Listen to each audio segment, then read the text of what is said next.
It's time for the Rick Smith Show. Now, here is the voice of the working class, Rick Smith.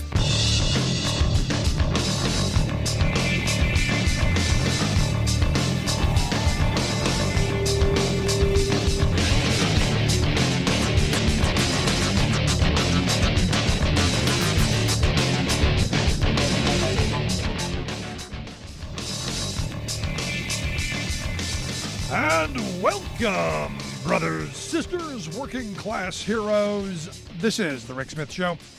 Thanks so much for being here. Today on the big program, lots to get to. Lots to talk about. Rupert Murdoch in the news a little bit. Rupert's got a little attention because evidently did a little deposition thing. Where the lawyers tell you probably shouldn't lie. Probably shouldn't do what you do on that thing you own on the little idiot box. Maybe you shouldn't maybe. And this is what I've been saying. When people go into that courtroom, put their hand on that book they say they love so much, swear to tell the truth, the whole truth, and nothing but the truth. So help them God, or more likely, perjury. They say some interesting things. They do. Rupert acknowledged he misled the public over the election fraud stuff. All of that big lie that it was just fuming out of them. They were just lathering out of the mouth. His quote was, "I would have liked us to be stronger in denouncing it in hindsight." You think? You think you're being sued for a couple $1 billion? You think you might have wanted to, I don't know, tell your hosts maybe don't lie? Maybe don't keep pushing a false narrative that everyone knew is true. And look, they still are. There's still people who are doing it. This is the thing that gets me. Now, Rupert confirmed what I've been saying all along. And in fact, he did it verbatim. This was the part that my producer sent me a text going verbatim, word for word, as it would come out of my mouth. He was asked, "Why do you keep letting Mike Lindell on Fox News? Why do you keep bringing this guy on?" And he said, "Yeah, it's not about red or blue. It's about green." And you go, yeah, this is what it's all about. It's what it's always been about. And I've told this story numerous times over the years of going to these talkers conventions where you meet all of these big name right-wing talk show hosts, and they don't believe half of what they blather. It's all a matter of what's the sale. How can they monetize every segment of and it's not about news, it's not about information, it's not about provoking thought, it's not about none of that. It's about keeping people's ears to the radio and selling them stuff. It's about monetization. And because again, it's not about for them right or wrong, it's not about blue or red, it's about green. And the reality is, and I've said this before, it isn't about the truth. It's about how they can lie to us. And for instance, will you hear on Fox News what happened in Georgia? Will you hear about SB 202 and how it gave just any idiot the ability to challenge thousands of people's votes? Let's talk about voter intimidation. Let's talk about fraud. Let's talk about that. Do you hear it? No. In fact, they're reporting that 92,000 people had their votes challenged by just people deciding, I want to challenge someone's vote, because there's no repercussions. I can go and challenge every voter in my neighborhood if I lived in Georgia, and there would be no repercussion. I would make them have to go through a whole process of defending themselves, and again, no repercussion. And what they found out is, of the 92,000 challenges, there were only a handful that actually worked out to be challengeable. The rest of them were just gumming up the system. The rest of them were just making busy work for county officials and making people defend themselves. And this is the part that's really just amazing to me. And now this group, Fair Fight Action, they're going into federal court to sue, saying that there was this coordinated effort by these groups to challenge 364,000 people's votes. And look, you know who they were challenging. They were challenging the places that had the highest population. You know, where those people are. But, here's the thing. I mean, that's never going to get into the ears of the fake news people. And as I've said before 1,000 times, the reality is they're the Winston Smiths of the 21st century. They're, look, up is down, black is white, right is wrong, war is peace, freedom is slavery, ignorance is strength. This is 1984 on steroids. Because if you remember, Winston Smith's job, was to make yesterday's news fit today's narrative. Now the reality is none of this stuff they're gonna tell their viewers. It's the reason that Trump loves the poorly educated. And the thing that gets me is there's all of this information that we're now finding out that there was a lot of coordination between our media and these campaigns. For instance, in these court filings, Dominion is claiming that they've got evidence that Rupert Murdoch and them provided Jared Kushner with advanced copies of Biden's ads before they were made public.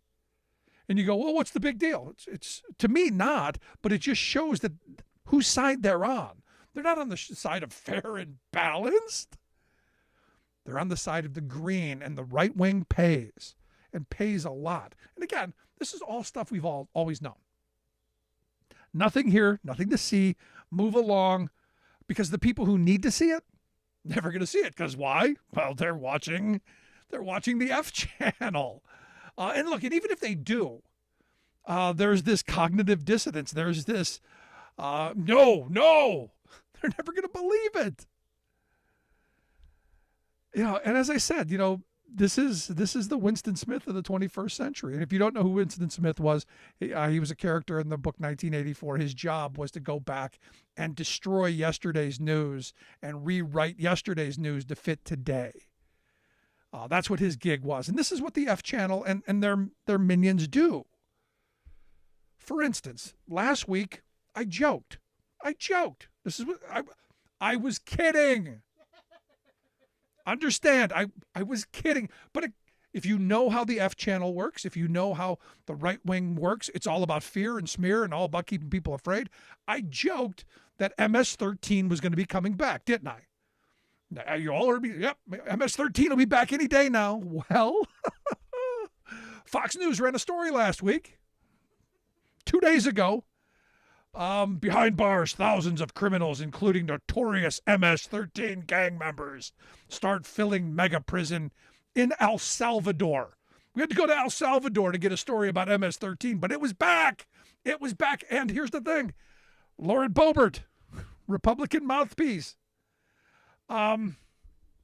she tweeted out, "This is how you handle criminal gangs like MS-13. Much better to have them end up at our southern border." Because she was, quote, tweeting this story of how these gang members and how these people were treated in the prisons in El Salvador. Now you look at them and they're young men with tattoos, and you go, oh, those are all MS-13 members. We should be afraid of all of them. And if you listen to the actual reporting, which you don't do, because heaven forbid you actually understand what propaganda and fear you're throwing at. Even in the report said that, many believe that, a large number of people who are being rounded up, just because they look like this, aren't even criminals.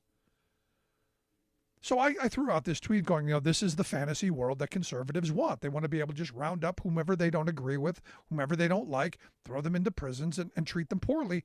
Constitution be damned. Now look, and if all I get is, well, you want criminals to come and do all this stuff. Wait till they rape your children. And nobody is saying I want criminals on the street. But if you believe in that Constitution thing that you talk about believing in fact, that some still do carry it around as a decoration. Like in the old days, you used to wear a flower in their suit coat. Now they've got the Constitution that they never read, but they've got it. It's right there. It looks pretty. It's a nice decoration. If you believe that everyone has the right to due process. Everyone has the right to a day in court, all this stuff. So immediately they go, well, that's not how you liberals treated the January 6th political prisoners. I'm going, whoa, what? They're political prisoners?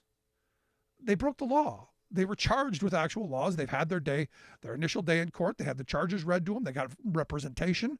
They've been able to go through the court processes.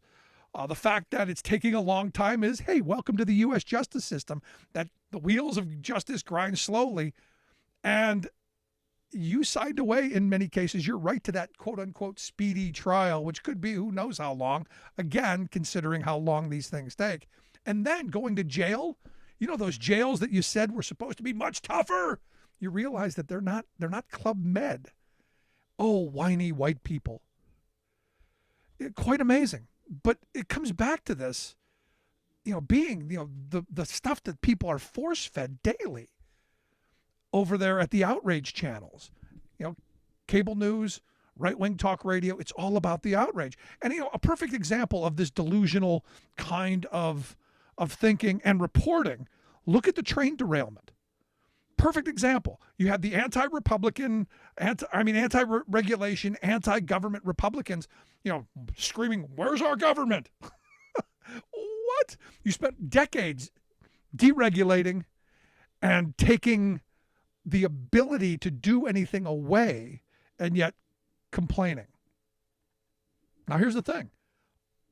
The mechanisms worked as they were supposed to. EPA was on the ground within hours. You had NTSB there. All the alphabet organizations were there and responding the way they were supposed to. Government was working exactly as you would expect it, exactly as it's supposed to. Yet you listen to the right wing, they're losing their mind, because understand what they're doing. They're providing cover for Norfolk Southern. All of this stuff is about putting blame on Buttigieg and on the government. Oh, he didn't respond fast enough. Nope.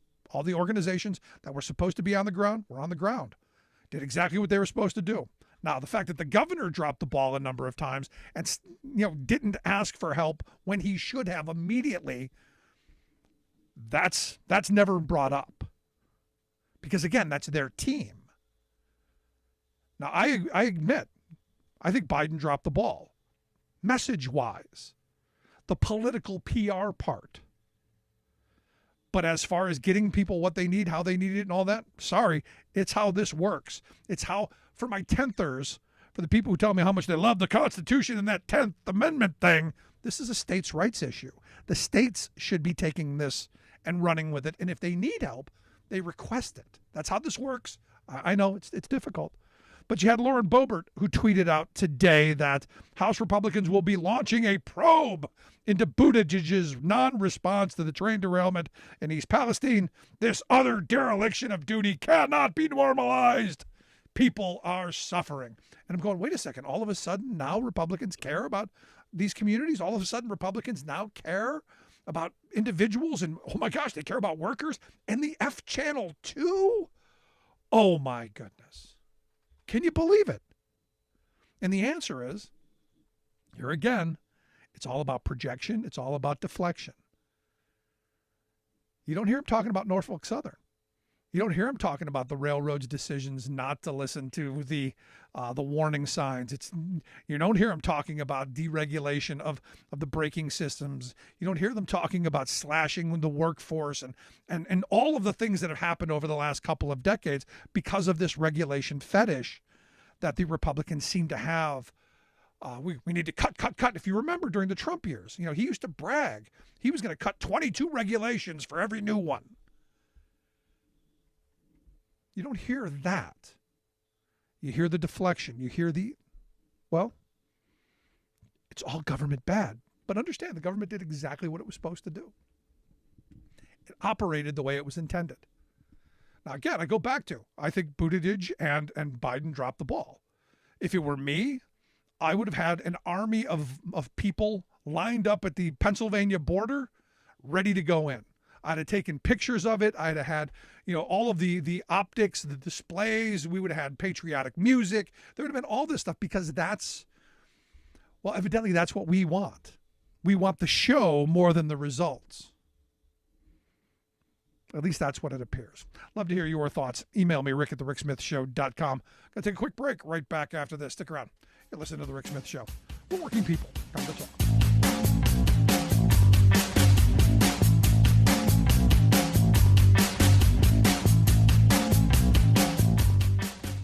We are AFGE, the American Federation of Government Employees. We represent 700,000 federal and D.C. government workers who are the vital threads of the fabric of American life. We support our nation's military. We take care of our nation's veterans. We protect our nation's borders. We respond to our nation's crises and natural disasters. We provide services to our nation's seniors. The American Federation of Government Employees. We work for America.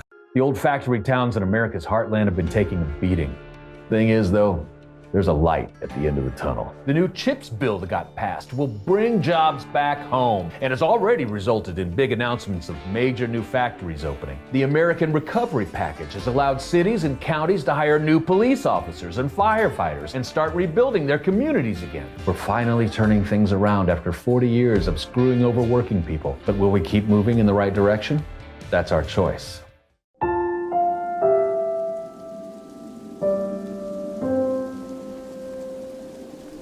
My country, 'tis of thee, sweet land of liberty, of thee I sing. Land where my fathers died, land of the pilgrim's pride. From every mountainside, let freedom ring.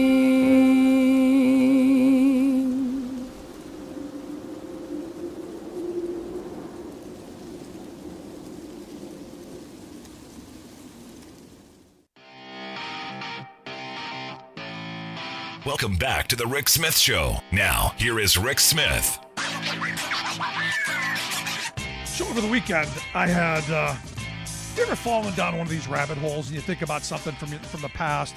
Like when you were a kid, you remembered somebody, like a baseball player or a football player. You go, I wonder whatever happened to them. That's the great thing about Google and Wikipedia is, there's every athlete or every person I've ever thought of and going, hey, I wonder what happened to them. There's always something where you go, oh, this is what they're doing or how life turned out for them.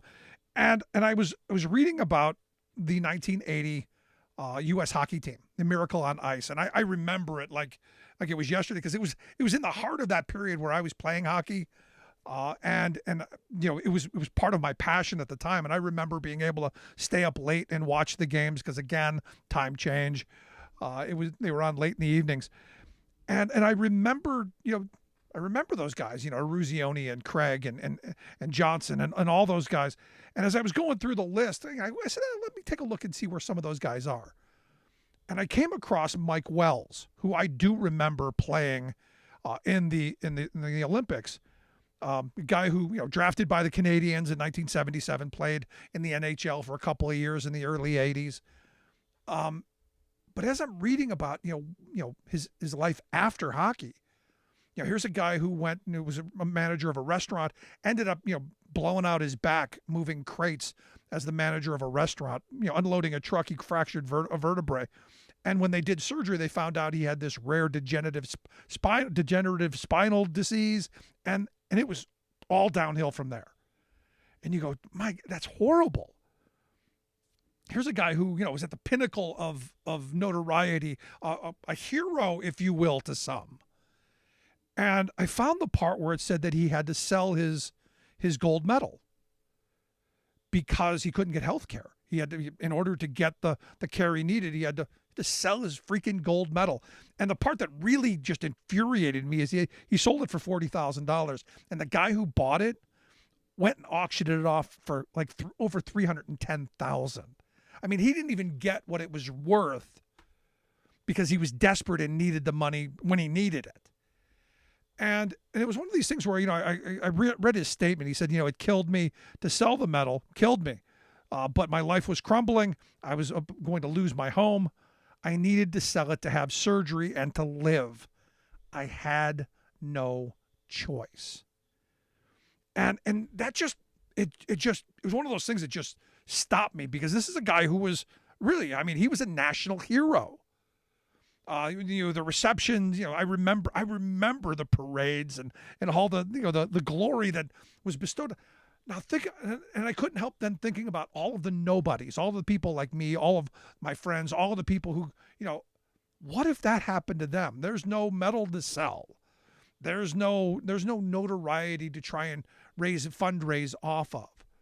There's just pay or die. And again, I come back to this as just in the richest country in the history of civilization at its wealthiest moment, we should be doing better than this, especially for what we spend on healthcare. And I look at this report just put out by health insurance watchdog Wendell Potter. Interesting numbers he's come out with. He claims that big insurance revenues and profits have increased over the last decade 300% on revenue, 287% on profit. We spent in 2022 $1.25 trillion in the big private insurance world, in the big insurance world. Their profits are almost $70 billion. That's $70 billion that didn't go to CEO pay, executive pay, those cute little commercials and advertising you see all over the place. That's almost $70 billion after all of their expenses that people paid into and, didn't get care for. And you look at it and you just go, how's that possible? And you go and you look at that prescription drug bill and the drug prices that we pay in this country. They pointed out that a huge part of this increase has to do with pharmacy benefit management. These pharmacy business management companies and Medicare replacement plans, the Medicare Advantage stuff. They point out that for-profits now control 80% of the national pharmacy benefit management market, 80%, and 70% of the Medicare Advantage market, and it's going to get worse. They also pointed out that Cigna, one company, now gets more revenue from its pharmacy benefit management than its health plans. CVS gets more revenue from its PBM than from either Aetna's health plans or its nearly 10,000 retail stores. It's all about the drugs, man. It's all about the drugs. And the thing that gets me, and I was thinking about this over the weekend, I knew a guy years ago. They used to be an advertiser with our show in the past, from the big colored cross and shield people. You know who I'm talking about? I'm not going to say the name, but there's a color, and they have like a cross there, and they're carrying a shield. I'm sure you've maybe you can put that together. Who told me that one of the biggest mistakes that the insurance industry ever made was opposing Medicare. So one of the biggest mistakes, because they were against it, dead set against it. Again, this was years before the Affordable Care or the Obamacare and Medicaid expansion, years before that. And he said, look, he understood, private insurers could administer these programs like these advantage plans. Of course, taking their cuts and having the government as the backstop. It's a perfect scheme, because we, the people, are always the backstop in all of these schemes. And, he said, look, we could have had a public-private partnership where the government mandated everybody's into this and the private corporations would then run it. And of course, we would squeeze our profit out of it and, do all the things that they do. And he was honest. He goes, look, we deny a lot of claims. And this is a part of the whole profit process. So, that's stuck in my head when I'm seeing these numbers going, how much care, they got $70 billion in profit. How many people didn't get the surgeries or the health care that they needed? How many Mike Wells out there who have to sell their prized possession just to get the care that they need to live? And I know, Rick, it's a rough world out there, pay or die. How important is your life to you? I get it. But don't you think we can do better than handing almost $70 billion in profit to An industry that does nothing but shuffle papers around and deny us what we need? I think we can. I think we can. I want to hear your thoughts. Email me, rick@thericksmithshow.com. If you miss any portion of the program, make sure you grab the podcast. Wherever you get your favorite podcast, you'll find ours right back after this. I've been driving buses for 5 years, and my day-to-day routine is I wake up a little earlier than most people. I get on a bus, I go out, I pick up some students and make sure they get to school nice and safe. Here in Fairbanks, Alaska, that can be a challenge because of the winter weather and the icy roads. But I love the job. So the Teamsters are great. They provide us a lot of protections. They've always taken care of their people, made sure that our jobs were secure. We didn't have to worry about whether or not we'd have a job from day to day. And that's amazing because before we'd be working 4, 6, 8 hours a day and only earning minimum wage was real difficult to make a living. And then the Teamsters pushed a lot so we make something we can live off of and not have to have a second job. What absolutely gives me peace of mind, the union membership allows me to focus on this job without having to worry about whether or not my family is going to be taken care of. I'm Andrew Case and I'm proud to be Teamsters Local 959.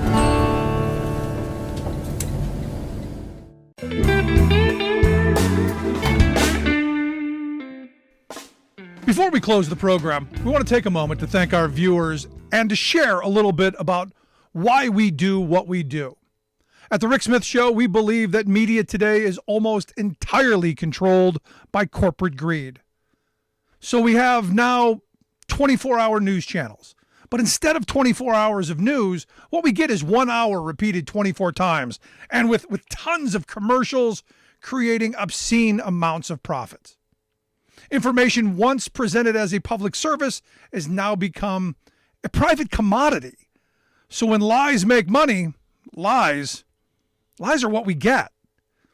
We get a corporate-controlled rage machine feeding us anger and hate, trying to convince us that our problems are right, left, or red, blue, when they are and always have been up, down, the wealthiest 1% versus the rest of us. Our goal is to be an alternative to that machine, not as a news show with a fancy journalist out front, but as a talk show run by a union truck driver and a team of working class heroes just like you. Everything we do, both what we get right and what we get wrong, is dedicated to advancing the interests of America's working families. No corporate ad buys, no think tanks, no focus groups, no talking points. We are media by working people for working people. Thanks for tuning in. We'll see you back here next time.